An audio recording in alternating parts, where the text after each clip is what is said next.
Welcome back to Radhika Shiva classes and today's difference is artist and artist. तो अब आप लोग सोच रहे होंगे आर्टिस्ट भी दो होते हैं क्या? हमने तो आज तक एक ही आर्टिस्ट सुना है और पढ़ा है जिसका मतलब होता है कलाकार। तो कलाकार तो इन दोनों का ही मतलब है, इसका मतलब भी कलाकार है और यहाँ भी इसका मतलब है कलाकार। तो अब तक जो आपने आर्टिस्ट वर्ड सुना है या पढ़ा है वो ये वाला है, राइट? लेकिन यहाँ पे अगर मैंने ई ऐड कर दिया तो अब ये वाला आर्टिस्ट आपको कंफ्यूज करेगा कि ये वाला कौन सा कलाकार होता है, क्योंकि इसे हमने पहली बार देखा भी है और सुना भी है। So I am clearing this difference in a very easy way to you. देखो, ये जो कलाकार होते हैं आर्टिस्ट, ये अपनी कला को, ये अपने एक्ट को परफॉर्म करते हैं। दे आर परफॉर्मर्स, ठीक है? अगर आप एक्टर हो तो आप अपनी एक्टिंग परफॉर्म करोगे, अगर आप डांसर हो तो आप अपना डांस परफॉर्म करोगे, और अगर आप कोई प्रोफेशनल सिंगर हो तो आप अपने गाने को परफॉर्म करोगे, उसे सबके सामने गाओगे।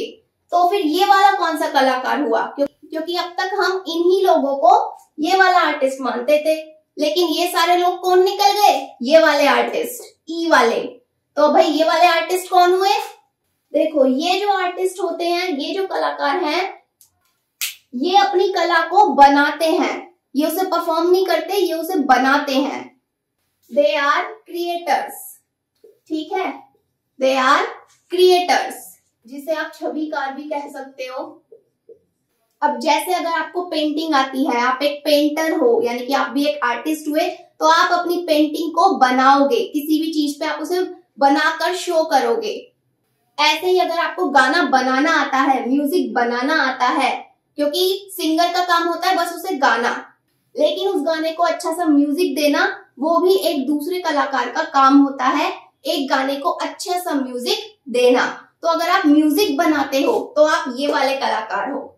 इसी तरह अगर आप पोइट्री बनाते हो, आप अपने खुद के शब्दों को पोइट्री में डेकोरेट कर सकते हो, इट मीन्स आप ये वाले कलाकार हो, ठीक है? तो ये वाले कलाकार कैसे होते हैं? ये अपनी कला को खुद बनाते हैं, क्रिएट करते हैं, लेकिन ये वाले कलाकार अपनी कला को परफॉर्म करते हैं। अब जैसे मैंने दो एग्जांपल लिखे हैं, Ajanta paintings are the work of great artist. ये अजंता की जो पेंटिंग्स हैं, ये एक महान कलाकारों का काम है, ठीक है? यानी कि उनको किसी ने कोई आइडिया नहीं दिया या उन्होंने कहीं से कुछ कॉपी पेस्ट करके पेंटिंग को नहीं बनाया, उन्होंने पेंटिंग्स को अपने दिमाग से बनाया, अपने आइडियाज को यूज करके। यानी कि ये उनका खुद का काम हुआ, क्रिएट, उन्होंने खुद क्रिएट किया। ओके, अब यहाँ का एग्जांपल है, अ ग्रुप ऑफ आर्टिस्ट ई from Russia are coming to stage a show. एक रशिया से एक कलाकारों का ग्रुप आ रहा है स्टेज पर परफॉर्म करने के लिए, ठीक है? तो ये जो आर्टिस्ट है, या तो ये डांस करते होंगे, या ये गायकी करते होंगे, या ये एक्टिंग करते होंगे। तो ये परफॉर्मेंस के लिए आ रहे हैं रशिया से। तो ये वाले आर्टिस्ट सिर्फ परफॉर्म करते हैं अपनी कला को स्टेज पर या फिर पर्दे पर। So there is a very little difference between ई वाला आर्टिस्ट एंड विदाउट ई वाला आर्टिस्ट। आई होप कि ये अब तक आपको बिल्कुल भी नहीं पता होगा। अब जैसे ये जो एक्टर्स होते हैं या डांसर्स हैं, सिंगर्स हैं, इन्होंने कहीं ना कहीं से इस कला को सीखा होगा। अगर कोई डांसर है तो उसने अपनी डांसिंग स्किल कहीं ना कहीं से सीखी होगी, अगर कोई एक्टर है तो उसने भी कहीं ना कहीं से एक्टिंग का कोर्स किया होगा। यानी कि वो चीज उनकी खुद की क्रिएट करी हुई नहीं है, उन्होंने कहीं ना कहीं से वो सीखा है, ओके? तब जाकर वो उसको परफॉर्म कर रहे हैं। लेकिन यहाँ पर ये जो कलाकार है, ये किसी से नहीं सीखते, ना ये किसी और का आइडिया लेते हैं, ये अपनी चीज को खुद क्रिएट करते हैं, ओके? तो कला को बनाने में और उसे परफॉर्म करने में क्या फर्क होता है वो भी अब आपको क्लियर हो गया होगा। एंड वन मोर थिंग, कि इनके प्रोनाउंसिएशन में भी फर्क होता है।